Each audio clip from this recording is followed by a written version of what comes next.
Anyway, Abbas Amana is professor of history and international studies at Yale University, where he's also director of the program in Iranian studies. I wish we had such a program here. He's an extremely prolific author whose publications include Resurrection and Renewal, The Making of the Babi Movement in Iran, 1989, Pivot of the Universe, Nasir-ad-Din Shah Qajar and the Iranian Monarchy, 1997, and Apocalyptic Islam and Iranian Shi'ism in 2009. He's also co-authored and co-edited numerous titles, including a special issue of the Journal of Iranian Studies on Iran's environmental changes and challenges in 2016. His forthcoming book, as if this wasn't enough, is entitled Persianate World, A Conceptual Inquiry. It will be published by Brill in 2018. Abbas Amana will present for us today his most recent work titled Iran, A Modern History, published by Yale University Press in 2017.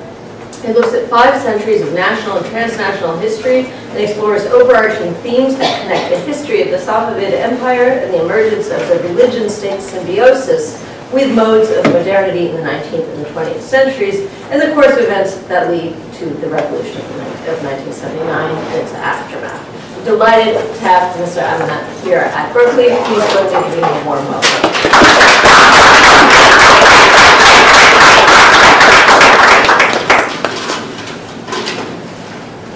Thank you very much for the introduction, Dr. Utrecht, and for the chance to visit Berkeley after last time I was here was 25 years ago, a long time ago, and I was asked how it has changed. I thought I even can't remember how it was before. It was so long back. Although it's more built up, the only thing I can notice here. It's a beautiful campus, so I'm sure you're very proud of this place, and a lot of very interesting work that comes out of here. As a historian, we always look at our rivals, and Berkeley is, of course, it's always at the top of the list. That being said, the chance here to talk about the book, my recent book, Iran, A Modern History. Actually, what you see here as the title of the talk, In Search of Modern Iran, was the original title of the book before my publisher convinced me that I have to change it to just simply Modern History. And I did it reluctantly. There was also a subtitle, but my editor told me again that subtitles these days are not very popular, particularly if you have a trade book. This was published as a trade book rather than as an academic book. So the subtitle may actually say something, or the potential subtitle, say something about what this book was about. It was called Authority, Memory, and Nationhood. So the idea was to try to see the relationship between these 3 components in the history of Iran over a long period of time, kind of a long durée coverage of the history of the past 500 years. Well, let me start as good old Persian literature tradition with a verse from Rumi that may sum up an aspect of my talk today, or as a matter of fact, it's kind of a disclaimer. First, I would read the Persian verse, گر بریزی بحر را در کوزه‌ای چند گنجد قسمت یک روزه‌ای. So, I suppose the translation is, if you pour the ocean in a jug, how much does it take but a daily ration? So, you can interpret this in many ways. One is that perhaps this book, despite its huge size, is perhaps a jug, perhaps a little bit oversized jug. But compared to the ocean, which is 500 years, and historians these days, I'm sure, very interested to go to details and write monographs. We all write monographs as historians. But sometimes we give ourselves a chance to move on and talk about big things, big themes in history. And therefore, you have an ocean in front of you, in a sense. And then, of course, he said, how much it takes, how much does it take, but a daily ration. And the daily ration may be also applied to the reader in kind of a sense that it may not be the kind of a book that you will be able to finish in one day. unless you have a kind of a biblical notion of the day. It's usually a year, but it could be 1,000 years. So, but, well, as I sometimes pointed out, it could be read, it's in 4 parts. And it's every season you can read one part of it. And that's how it was structured. It's basically, it just worked out that way. That it has a first part of it is the Safavid period from 1501 to the rise of the Qajar dynasty, or rather to the beginning of the 19th century. Part 2 is from the fall of the Qajar era, from 1800 to the end of the constitutional revolution around 1911 or thereabouts, at least the official date of constitutional revolution.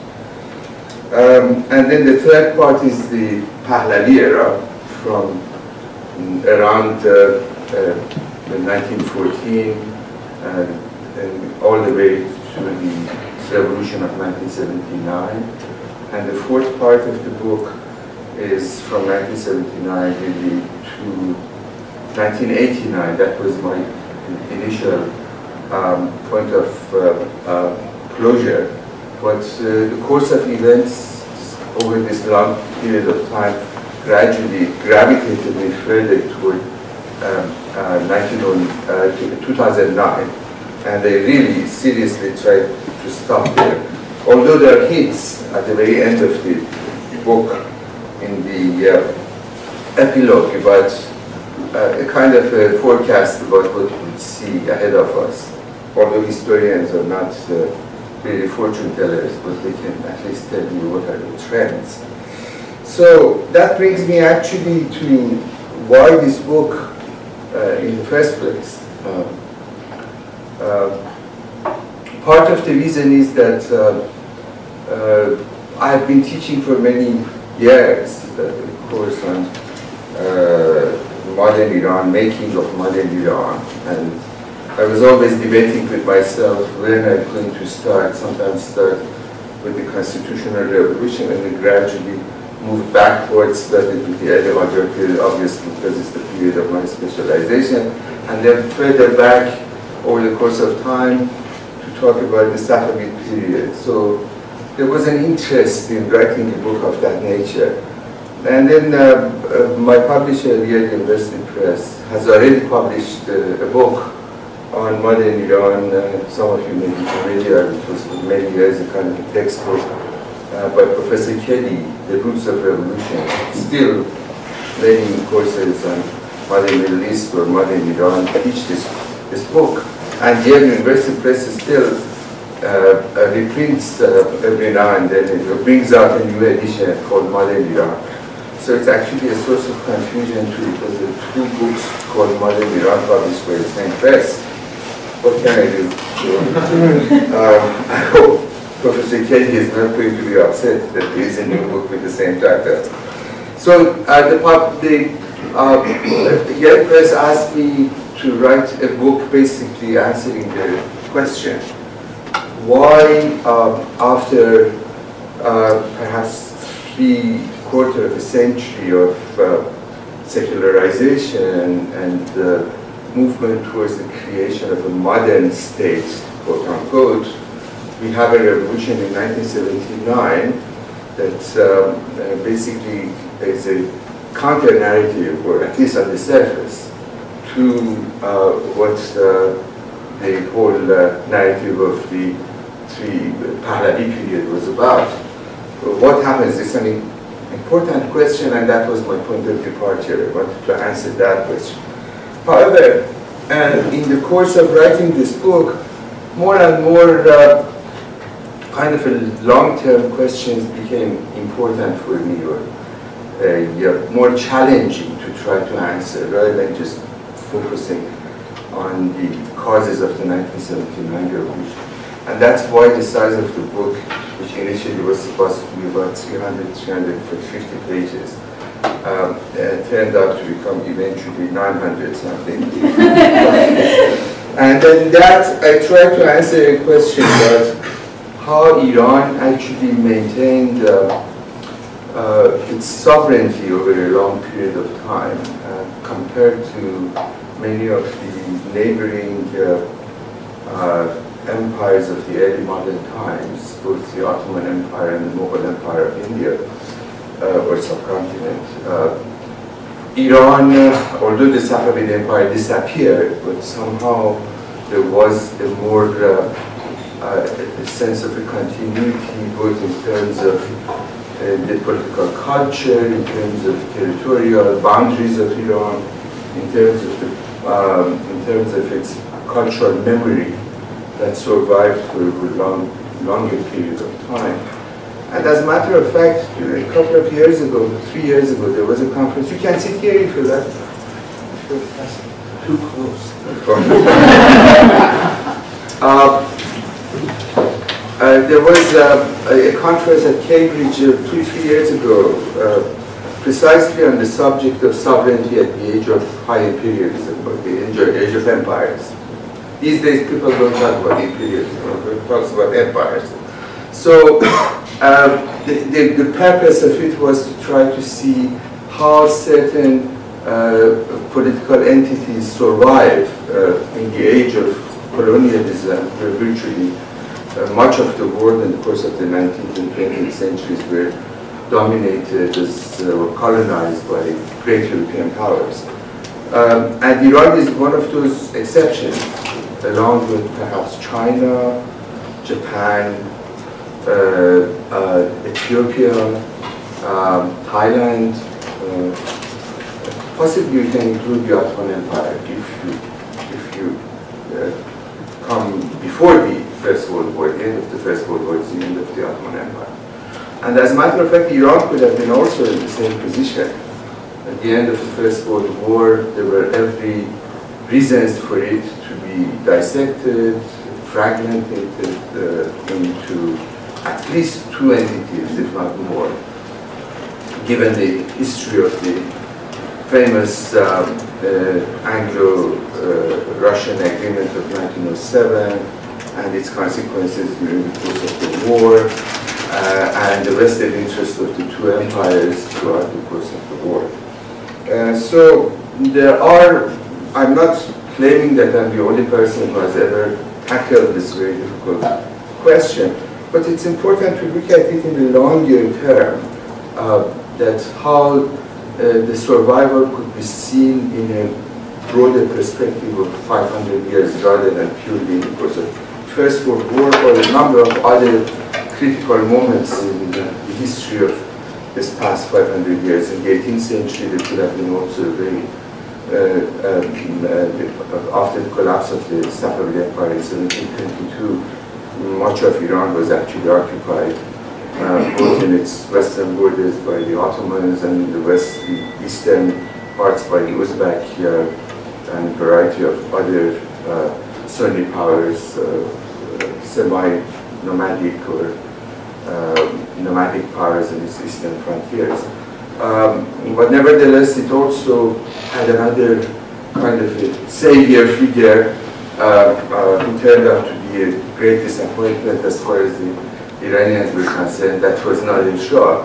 And in a sense, this process was repeated several times. So that fascinates me, this idea that the kind of nationalist sentiments aside, if you look really at a very close factual reasons for why a country like Iran has survived for quite a long period of time, it's amazing. If you look, for instance, at 14th century famous geographical work by Hamdullah Mustafi, is a well-known historian, geographer, himself a Mustafi. I'm sure some of you know Mustafi, and state accountants, so they know pretty well the geography because they're tax collectors. So he writes a history called Nazhatul Ulum. It's about the history of the Islamic world, basically. I'm sorry, geography of the Islamic world. And he starts with Mecca, this is the sacred world, so it gives a chapter, defines various, the boundaries of the Jaziratul Arab, and then moves on to talk about Iran. Actually he uses the term Iran, which is why it said this is a 14th century text. So the notion of a geographical entity called Iran is there even before the separation. Since the Iranians actually, the term was used very regularly. And you would see that the way that he defines Iran in terms of its boundaries pretty much corresponds to what you would see today on the map, with some perhaps frontier lands, some of the provinces, the Caucasus, which indeed was not in the 14th century part of the Iran proper. But more or less the boundaries, the way that he defines is what you find in the 21st century on the map. So that's fascinating. And many years ago,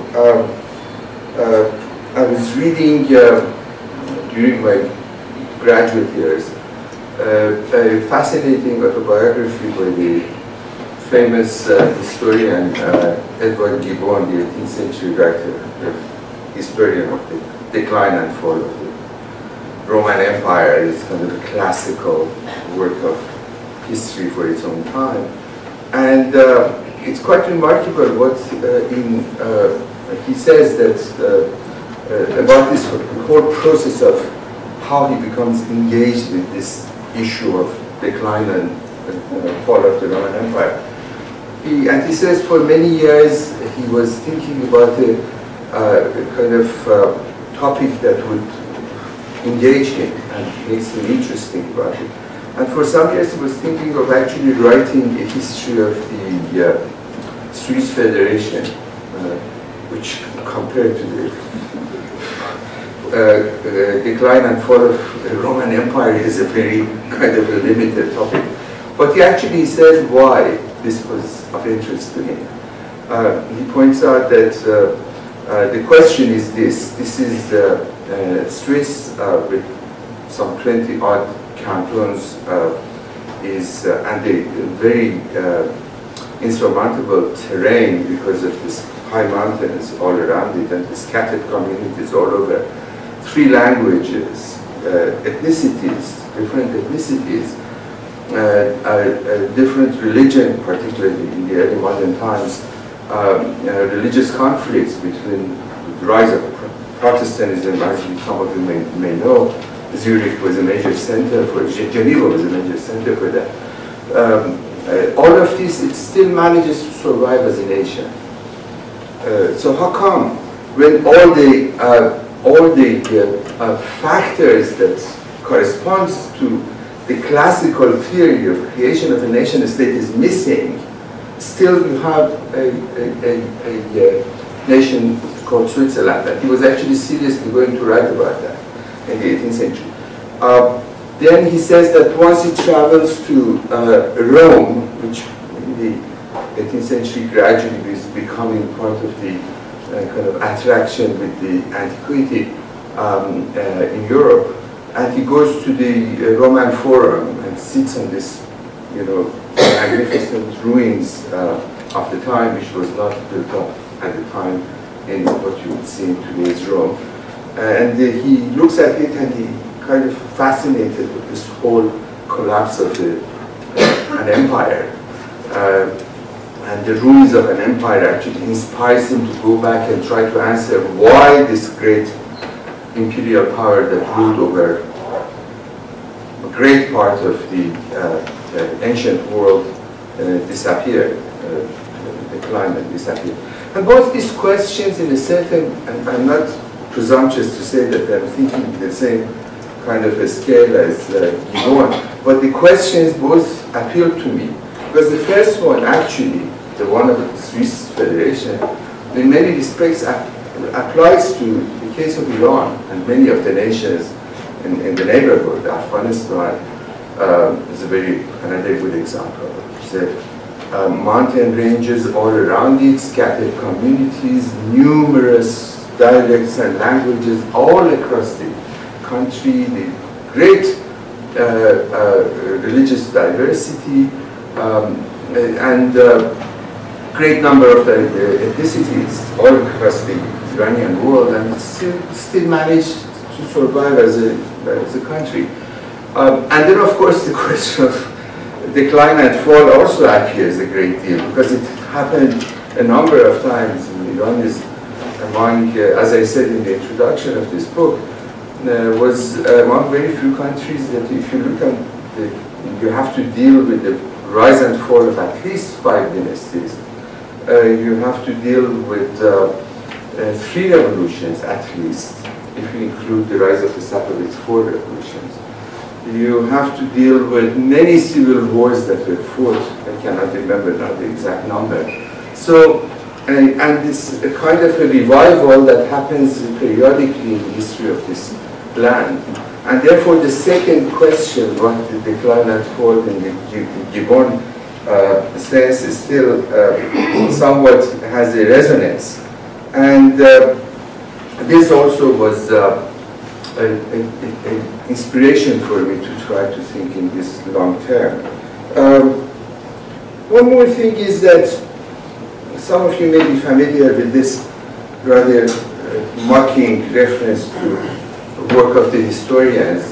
It's usually attributed to another major historian of the early part of the 20th century, Arnold Toynbee, that nobody reads anymore.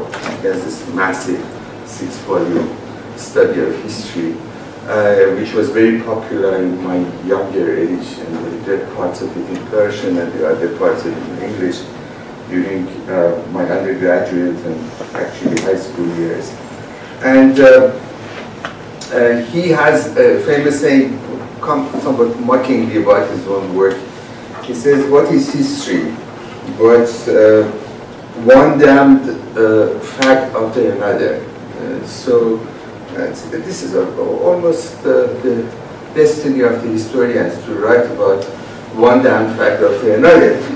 No matter how you would try to fashion it, how you would try to write it, and of course, even in the age of postmodernism, when history is profoundly influenced by trends of theory, by interpretations that no longer follows that kind of a very strict Cartesian notion of history that we all were trained in my generation at least. Nevertheless, it still applies. So another challenge is, as I pointed out, challenges and rewards, is that how to put this fascinating and complex history with a certain narrative, along with a certain degree of analysis, and what kind of methodology you would apply or adopt in order to be able really to manage this complex history. Added to that was the fact that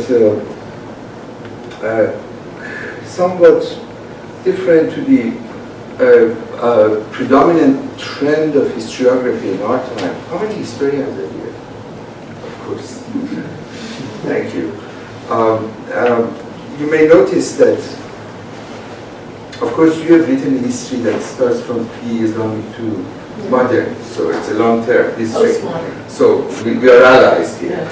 So, but the emphasis on the fact that you have to bypass the power of the state, which is one of the major trends of today's historiography, and try to look at course of events or development of trends beyond what the political history of any country would dictate.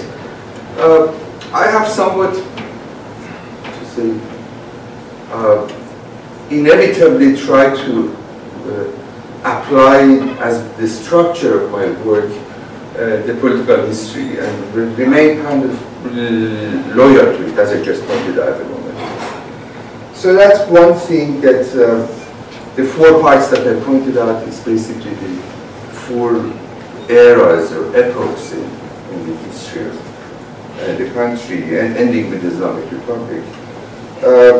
But at the same time, I tried to break those barriers that were very familiar to us. I mean, we all, as part of our profession, tend to compartmentalize, you know, you write political history, you write socioeconomic history, you write environmental history, you write cultural history, and this is much more manageable than writing something that would incorporate all of this together.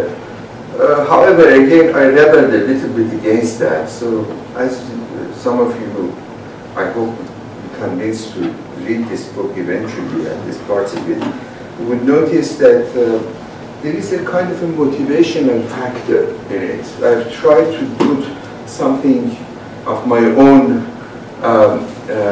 personal touch or interest in a history of this long period of time.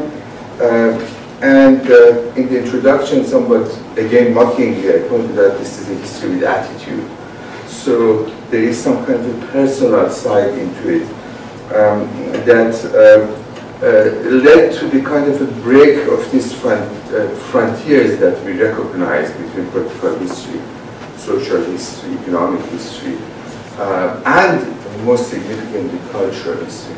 So you would see that in trying to retell this narrative or its analysis of this narrative, I've used as much poetry as I used the history of political change or social change or economic change. There's a lot of translations of, particularly from the early 20th century, with politicization of poetry in the constitutional period and afterwards. Also reference to arts and architecture, music, cinema in later times, of course, popular culture. There are popular music, so all this tried to be incorporated, blended into political change. I have a whole chapter in the 1960s and 70s and how Iran at this time period basically incorporates 2 cultures of opposition and cultures of the state's patronage, and these 2 basically were incorporated into what created a kind of a background for this urge for a messianic almost revolution that was already in the minds of the poets and the musicians, filmmakers, and eventually materialized in ways that was totally unpredictable and surprising to them. So that's another side of it. I also try to use a lot of biographical details, because I also, as I pointed out in the preface of this book, again, referring to Rumi, he was pretty preoccupied also how to structure this famous work of his Masnavi, which is in 6 volumes, and how to tell his own story, basically. And he has a famous verse. He says, "The secret of the beloved is best to be told in the stories of the others." بهتران باشد که سر دلبران گفته آید در حدیث این و آن. And this kind of a return to a biography as a way to tell your story is also as part of the way that this history was written. How much more time do I have? Because I want to leave some time for questions. Till 1. I mean, till 1:30, excuse me. 1:30? Okay. Yeah. I can talk until 1:30. Yes. Sure. Okay, good. That's very reassuring.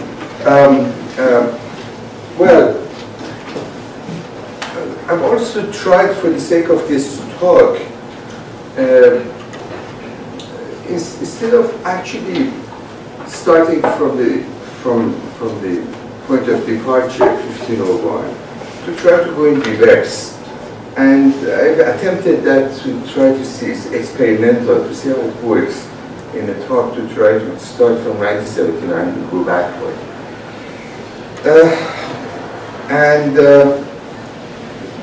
Partly because it's more tangible to the audiences if you start from that point and go backward. If you look first of all in the revolution of 1979, it's not a surprise or a revelation, but basically it's at the tail end of a century that already witnessed a revolution and a half, I would call it. The constitutional revolution in 1906 to 1911, or the beginning of the First World War, 1914. The second important episode, that is the period between 1941 and 1953, the period of national movement, the struggle for oil nationalization under Mossadegh, that is virtually had all the potentials of being a revolution, both ideologically in terms of the multitudes in the cities, all the aspects that would associate with the popular revolution, and of course the revolution of 1979. And it's inevitable that one tried to see whether there is a relationship between these three major upheavals in one century. By the way, Iran is also among the very few countries that had two major revolutions in one century, the 20th century. Perhaps China too, because if you take the revolution of the early constitutional revolution at the beginning of the 20th century and the 1948 communist revolution, and consider the second one as really a popular revolution rather than a takeover by an ideological party or ideological force. China probably is another example that draws the same kind of a comparison. But in the Iranian case, it's interesting to see what are the objectives of the constitutional revolution, or for that matter, the events, the national movement in the 1940s and 50s. One trend that becomes very obvious, of course, is the struggle for the creation of a liberal democratic regime in Iran. A more kind of pluralist political system with the rule of law, with constitution at its core, division of powers, equality before the law for all social classes and for all ethnicities and for all religious tendencies or religious denominations, and of course a sense of social justice, which is very much at the center of it, and very much corresponds to the old Shi'i idea of justice as part of the at least idealized interpretation of Shi'ism. Also, as far as this revolution of 1979, as far as the revolution of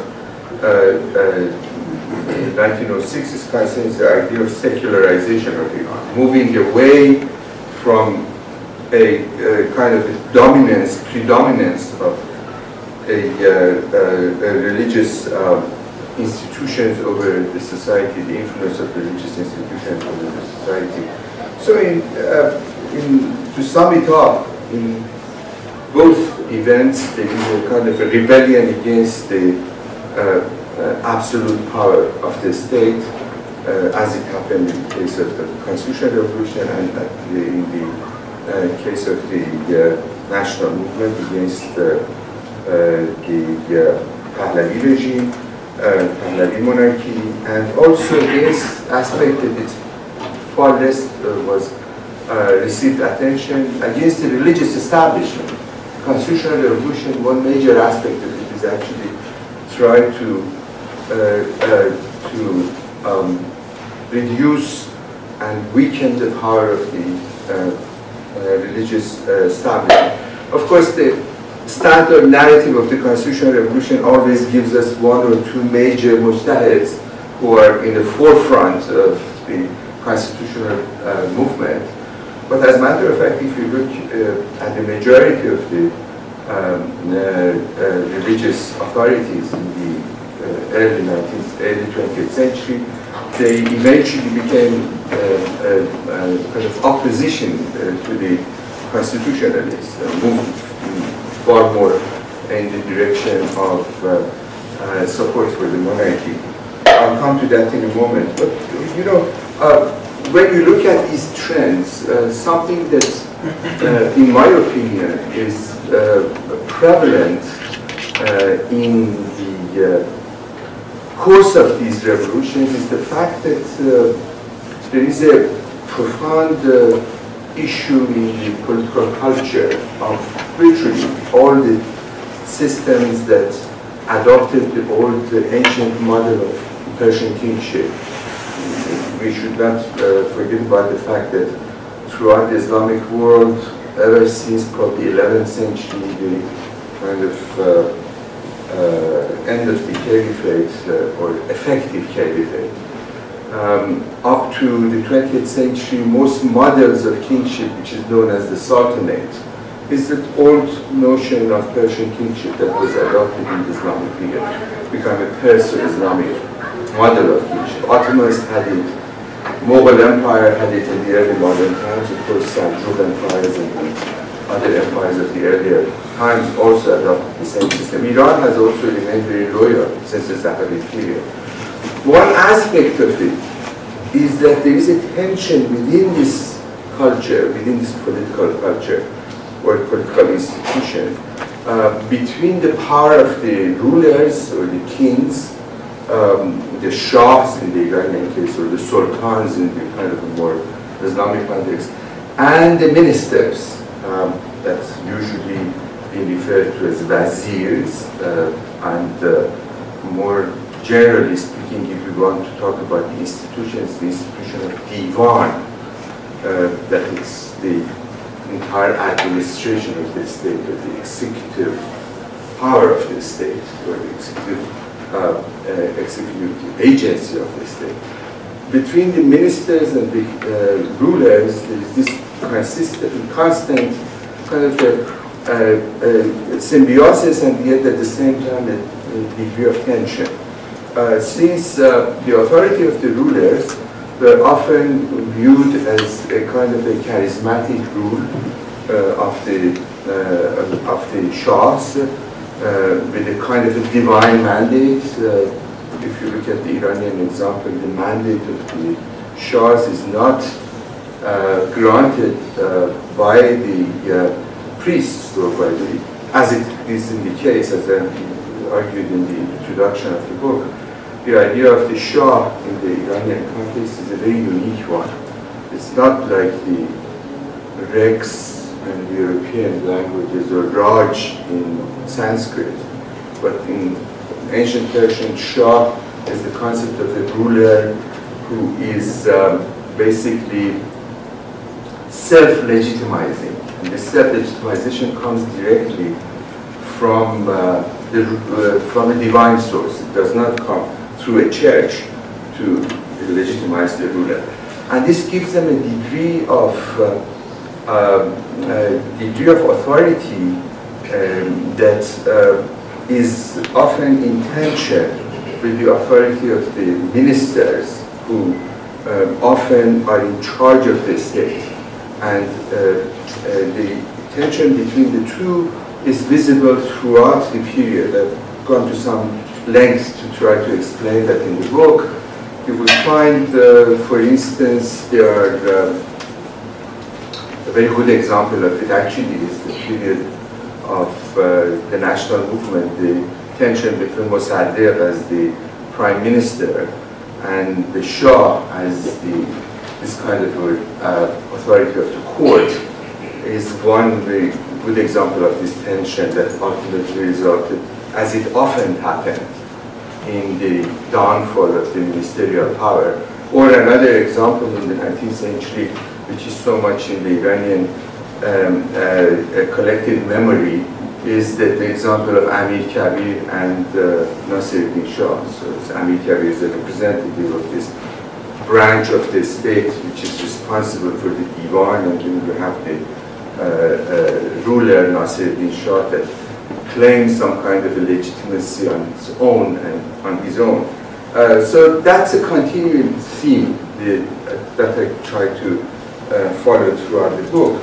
But perhaps equally important, and again related to this history of the revolutions in the 20th century, is the fact that the religious establishment has a very complex interaction with the political power. Contrary to some historians of the elder generation, including some people in this university, you would see that the religious establishment has often been portrayed as a force of opposition to the state, as a kind of a supporter of the masses versus the state. Whereas in reality, if you actually look at much of what historical facts tell us, is that these were two powers that supported each other throughout very long. Again, as part of this theory of government in the Perso-Islamic context, they were often seen as the twin sisters that support each other. And if one does not support the other, it could result in a crisis and eventually collapse. That's part of the political theory of government, going back really to the 6th century, the late antiquity, the Sasanian Empire. And it's continued. Much of the literature of counsels to the kings, the Siratul Muluk or Andars literature, you would find the same phenomenon. That it's often the advice to the kings is that they have to make sure that they have support of the religious establishment in order to maintain the stability of the state. Why this was so crucial was the fact, as Nizam al-Mulk points out in his famous book of government, Siyasat-Name, that there is such a thing called the bad religion. And this bad religion is often is a messianic revolutionary religion which is against the power of the priests or the political or the religious establishment. And periodically threatens the authority of the religious establishment. So you need the state in order to support the religious establishment to withstand the power of the revolutionary movements, mostly messianic, Mahdistic movement in a sense. So that's another side, interesting side of this collaboration. Indeed, there is a Bavarian term for it. He conceptualizes the authority of the state into three components. It's the kings, the priests, and the prophets. And the prophets basically often challenge first the priests, but eventually the kings. Or sometimes they come to terms with the kings against the priests. And all these models you can see in the Iranian context. So it's remarkable to see that this tendency in both directions, if you look at the constitutional revolution, if you go backward, you see this collaboration between the establishment, religious establishment and the state is very strong. Actually, it's the very foundation of the Safavid state. The Safavid state, once established, declared Shiism as a state religion, actually invented a new religious establishment by actually inviting a group of jurists that were not Iranians. Majority of them were from southern Lebanon, from Syria, from Bahrain, from southern Iraq, from Najaf, from provinces of Qatif in what is today the Arabian, Saudi Arabia, the eastern province, which is a substantial Shia community. These were those that were brought into the Safavid Empire in the 15th century, patronized by the state, supported by the state. They created a judicial establishment. And that was part and parcel of the state support for maintenance of this high clerics that referred to as mujtahids, or the jurists, fuqaha, taqi, throughout the period. And with some kind of a semblance of monopoly over the institutions of judicial institutions of the state. They were in charge of the courts, they were in charge of the religious establishment in the provinces. The Sheikh al-Islams everywhere was appointed by the government and were sent over. It took them about a century or century and a half before they become all Persianized. But nevertheless, they maintained their own identity somewhat clear from, independent from the state, but very dependent on it as well. This is kind of a semi-autonomous position. That in the Qajar period, in the 19th century, further reinforced. So you would find the jurist establishment of the 19th century much more, in effect, distinct from the state. Still very much in symbiosis with the state, in collaboration with the state, but somewhat different from the authority of the rulers. Qajars as the rulers and the Mujtahids as the religious establishment were both present and still in charge of the judicial and other functions, educational and so forth in the Qajar society. What happened in the Constitutional Revolution and afterwards is that it's probably one of the most significant changes that Iran witnessed is in the Pahlavi era, as the state further implemented a top-down series of reforms and with more or less independent sources of income that came out of the extracted economy of oil, allowed the state to basically marginalize the power of or the influence of the religious establishment in the 1920s, 30s, perhaps again in the 1960s, 50s and 60s. The outcome of it was that the religious establishment gradually was actually lost much of its functions in the society, lost much of its power or influence because many of its functions were actually incorporated to the institution of the secular modern state, of which the most important was the judiciary. There's a difference here between the Ottoman case and the Iranian case, for instance, or the Egyptian case and the Iranian case. Whereas in the Egyptian case and the Ottoman case, the appointment of